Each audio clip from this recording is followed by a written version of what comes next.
abogado, es mejor que tenga una entrevista antes. Esto, en este punto específicamente, se juegan muchos los egos. Realmente lo que hemos visto es que es una de los problemas. Aquí sí, uno de los problemas es los egos profesionales de el abogado particular o el abogado de la defensa o el mismo juez o el representante del Ministerio Pupilar. Y en algunas ocasiones lo que se pierde de vista es justamente la persona vulnerable. Otra de las preguntas es si son exigibles pautas éticas determinadas, y en cuyo caso, porque la ley 26061 dice abogado del niño, pero los códigos éticos de los colegios de abogados no contemplan específicamente la figura de abogado del niño, con las particularidades diferenciales que tiene que tener cuando la misma ley dice con especialización en la temática de niñez. En su caso, si hay pautas éticas, ¿cuáles serían esos estándares mínimos? Son cuestiones que cada provincia deberá revisar y deberá ver, porque son cuestiones sometidas a reglamentación. ¿Podrían pautar honorarios? ¿Podrían los niños pautar honorarios? ¿Tienen capacidad jurídica para contratar? En el sistema actual no la tienen. ¿Quién pagaría estos honorarios, en todo caso? Eso dale, porque son varias hasta el final. Bueno, si no los confundí demasiado, cuando hablamos de adolescentes, las personas que ya cuentan con 12, 13 o 14 años en el sistema actual podrían proponer y designar. Les llamará la atención que puse 12, pero en la Ley de Protección Integral de mi provincia se denomina adolescente a la persona que tiene más de 12 años. Tiene un año menos que en el proyecto de código. 13 años lo puse por el proyecto y 14 por el sistema actual. Como les conté, no les conté, pero les voy a contar, hemos designado abogado del niño para personas menores de 12 años incluso. En defecto de si la persona no tiene madurez suficiente, corresponde, reitero, la designación de un tutor. ¿Cuándo? ¿Cuándo sería el mejor momento? En el momento en que el niño, niña o adolescente ejerce el derecho a ser oídos. Allí es donde el funcionario tiene el deber de ponerle a disposición esta herramienta. Porque ¿saben lo que pasa? Los chicos lo desconocen, pero de los últimos 6 casos donde les he puesto a disposición la herramienta, 5 dijeron que querían abogado del niño y una dijo que lo iba a pensar. Esperen, alarmemos. Podrían los progenitores también en determinados casos y la judicatura. El proyecto contempla la actuación del abogado del niño cuando los niños y adolescentes lo soliciten expresamente, y en determinados supuestos, volvemos a lo mismo, condicionado a la edad y madurez. Por favor, los 2 fallos de la Corte del que mencioné. En el año 2010, la Corte, resolviendo un recurso y ante un planteo que efectuó la Defensoría, o sea, la Defensoría General, en el fallo dijo que a los efectos de atender primordialmente al interés del niño y con el objeto de que las menores implicadas en la causa tendiente a obtener el cese de régimen de contacto que mantienen con su padre sean escuchadas con todas las garantías a fin de que puedan hacer efectivos sus derechos, corresponde hacer lugar a la medida sugerida por el defensor oficial ante la Corte Suprema y solicitar al juez de la causa que proceda a designarles un letrado especializado en la materia para que las patrocine. Se trataba de una denuncia de abuso sexual infantil y la madre habían fijado un régimen provisorio de régimen de comunicación con el progenitor y la madre pretendía obtener el cese de ese régimen de contacto. Cuando se hace el dictamen del defensor, en el año 2007, las nenas tenían 10 y 7 años de edad. Y si con esas edades la Corte dijo que había que designarle un abogado especializado en la materia para que las patrocine. La siguiente, por favor. Si las patrocina, las instrucciones las darían las niñas. Este año, en el mismo mes, pero 2 años después, la Corte dijo: las disposiciones del Código Civil que legislan sobre la capacidad de los menores, tanto impúberes como adultos, no han sido derogadas. Los menores impúberes, en los términos del Código actual, son incapaces absolutos que no pueden realizar por sí mismos actos jurídicos. Inciso 2, artículo 54. ¿Cómo sería la designación y remoción de un letrado patrocinante, así como la actuación por derecho propio en un proceso en calidad de parte?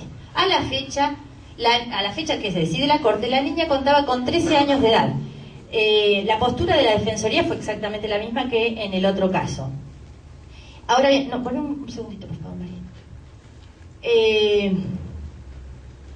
La diferencia fue que en este caso, la nena había ella presentado un escrito pidiendo ser tenida por parte. ¿Me está siguiendo? La siguiente, por favor. Y en un párrafo, obviamente, la Corte tuvo que decir algo respecto a estos dos fallos sobre un tema en común. En ambos se vinculaba con el acceso a la justicia también, ¿eh? El caso, dijo en el último fallo, en 2012, el caso de autos difiere de la causa G, en la cual la Corte resolvió que se designase a las menores involucradas un letrado especialista en la materia para su patrocinio y a fin de que fueran escuchadas con todas las garantías y pudieran hacer efectivos sus derechos, pues no fueron los menores sino el magistrado interviniente quien procedió a nombrar el patrocinio letrado requerido por el Ministerio de la Defensa. Pareciera ser que lo que la Corte nos quiere decir es que un niño de menos de 14 años no podría por sí comparecer al expediente y solicitar ser tenido por parte. Para ser coherente con lo que les vengo diciendo, me parece que no se pueden tomar este tipo de decisiones sin previamente escuchar al niño y poder evaluar el grado de madurez para esa decisión. La siguiente, por favor. La observación general número 12, ¿y esto por qué? Porque la observación general número 12 establece específicamente que los estados no pueden partir de la premisa de que un niño es incapaz de expresar sus propias opiniones. Al contrario, los estados parte deben dar por supuesto que el niño tiene capacidad para formarse sus propias opiniones y reconocer que tiene derecho a expresarlas. No corresponde al niño probar primero que tiene esa capacidad. María Cristina tiene 8 años. Ella estuvo en familia solidaria porque su mamá tiene una debilidad mental que le impide tener alarma suficiente en cuestiones vinculadas con el cuidado de sus hijos. Y María Cristina particularmente fue abusada por un hermano. El sistema penal no logró contar con pruebas suficientes como para la condena. A la nena también se le hizo la cámara Gesell, se retractó en la cámara Gesell, y al adoptar las medidas de protección lo que se buscó fue alojarla transitoriamente en una familia de cobijo y trabajar fuertemente con esa progenitora que sistemáticamente venía teniendo esas actitudes, sobre todo de negligencia y de ese apego afectivo insano. Pero Marina, como los muchos chicos que tienen esas características de historia familiar, pedía permanentemente volver con su mamá. Pedía hablar conmigo, porque además en la institución o en la institución escolar a la que asistía, o la misma familia le decía, vos tenés que ir a hablar con las juezas. Además yo le había dicho que cuando ella quisiera podía hablar conmigo. Entonces hablaba conmigo y me decía, yo quiero volver con mi mamá. Yo quiero volver con mi mamá. Y con esa corta edad, así todo, le ofrecí, en una de esas entrevistas, le digo, mira, María Cristina, yo no puedo hacer las dos cosas al mismo tiempo. Yo tengo que escuchar a muchos, no puedo, le estaba diciendo, no puedo ser juez y parte, no puedo hacer las dos cosas al mismo tiempo, pero es muy importante lo que vos decís y lo que vos querés. Entonces, si a vos te interesa, lo que se puede hacer es que haya un abogado, así como yo soy abogada, o tu mamá tiene abogado, o tu papá tiene abogado, que haya un abogado que pida en este expediente las cosas, abogado, abogada. Yo te puedo presentar algunos, si te parece. Y me dijo que bueno, que quería. Habíamos pautado con la defensa pública esta situación. Nosotros tenemos un sistema de circuito cerrado de televisión que permite, desde mi despacho, prender un televisor y ver lo que pasa en la sala de audiencias. Y grabar todo esto. Y filmar y demás, y hacer preguntas. María Cristina fue a esa sala y entró la persona que se había designado de la defensa pública, que fuera la defensora. La chiquita se enamoró de su defensora, pero se enamoró en serio. Le cayó re bien, tuvieron un excelente rapport, eso lo vimos, lo observamos todos nosotros, y bueno, le dijo que sí, que le gustaba y que quería que ella fuera su abogada.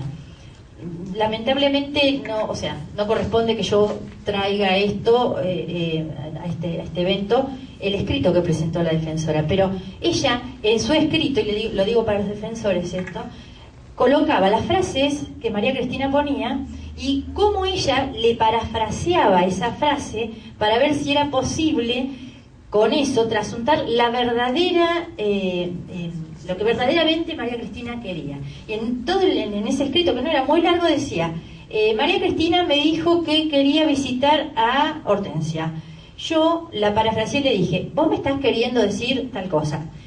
Fue algo espectacular lo que esa defensora hizo. María Cristina finalmente volvió a la casa de su mamá, y hace 2 semanas atrás se volvió a denunciar una situación bastante complicada. Pero, ¿qué hizo María Cristina cuando se produjo esa denuncia? La llamó por teléfono a su defensora. Impresionante eso. La siguiente, por favor. Bueno, acá hay 3 figuras parecidas, que me disculpen la gente del Ministerio Público y la Defensa, pero era lo que encontré. Es importante que no superpongamos las figuras del tutor, del representante del Ministerio Público y del abogado del niño. Son 3 figuras distintas, cada una tiene sus particularidades. Los límites etarios, los límites que establece el código, debieran ser flexibles. Yo les he tratado de contar las anécdotas para que vean que se puede flexibilizar esta pauta rígida que nos trae el código actual y que se ha flexibilizado un poco en el nuevo código y que podemos flexibilizar en la práctica. ¿Cuándo se designa abogado del niño? Bueno, cuando hay conflictos de los padres o de los tutores, de los representantes legales, en los términos del código con el niño, cuando hay oposición de intereses, cuando hay conflicto entre los padres, se puede designar abogado del niño. Si el conflicto es de custodia, por ejemplo, claramente se debería en algunas ocasiones designar abogado del niño para evitar este tironeo. Cuando hay ausencia de representantes necesarios y también ante el requerimiento expreso del niño. La siguiente para no aburrirlos. ¿Qué pasa con el Ministerio Público? ¿Por qué dije que eran las 3 figuras diferentes? Porque el Ministerio Público lo que debe hacer es procurar que el ejercicio de los derechos de la persona que representa, en su integralidad. Debe escuchar al niño, pero puede o no estar de acuerdo con la opinión del niño. En cambio, el abogado del niño sí o sí lo que tiene que hacer es representar el interés y la pretensión de ese niño, niña o adolescente. Entonces, el Ministerio Público, en su actuación en sede judicial, ya iniciado el procedimiento, debería tomar intervención al inicio del proceso, en calidad de parte, procurando también a las puertas del proceso que se garantice el derecho del niño a ser oído, primero, y a participar activamente del proceso si tiene madurez suficiente. Y luego, controlar que ese proceso sea legal en términos de adecuación a las normas formales y contestar vista antes del dictado de la resolución definitiva. ¿Por qué digo esto? Para que erradiquemos la práctica realmente nociva de darle vista de todo lo que acontece en el expediente. Y en eso hay culpas compartidas. Pero ciertamente a veces se vuelve una fatiga de los jueces para no sacar la resolución. Correle vista, esta es la típica frase, correle vista. Esto alarga los tiempos del proceso, perjudica a los operadores, carga de tareas de manera inoficiosa. Finalmente, con esto ya termino. El Ministerio Público entonces tiene la asistencia y representación supletoria de las personas menores de edad. El tutor ad litem, en cambio, tiene la representación legal, pero como lo designa el juez, lo controla también el juez y no puede recibir instrucciones de la persona menor de edad. En cambio, el abogado del niño le procura la asistencia técnica, no lo representa y se rige bajo las directivas que ese niño, niña o adolescente le da con relación a la causa de que se trata. El Ministerio Público dictamina conforme a derecho y al interés superior del niño, el tutor ad litem peticiona conforme a derecho y al interés superior del niño, En cambio, el abogado del niño peticiona conforme a la pretensión del niño. En el Ministerio Público la intervención es necesaria, en el tutor ad litem cuando hay intereses contrapuestos, igual que el abogado del niño. La diferencia tiene que ver con el grado de madurez de la persona menor de edad. En el Ministerio Público, entonces, su actuación es independiente de ese desarrollo y madurez. En el caso del tutor ad litem, entonces, es cuando ese desarrollo y madurez son insuficientes, y en el abogado del niño cuando la madurez es suficiente y el desarrollo es aceptable. Las primeras dos son obligatorias y la última voluntaria.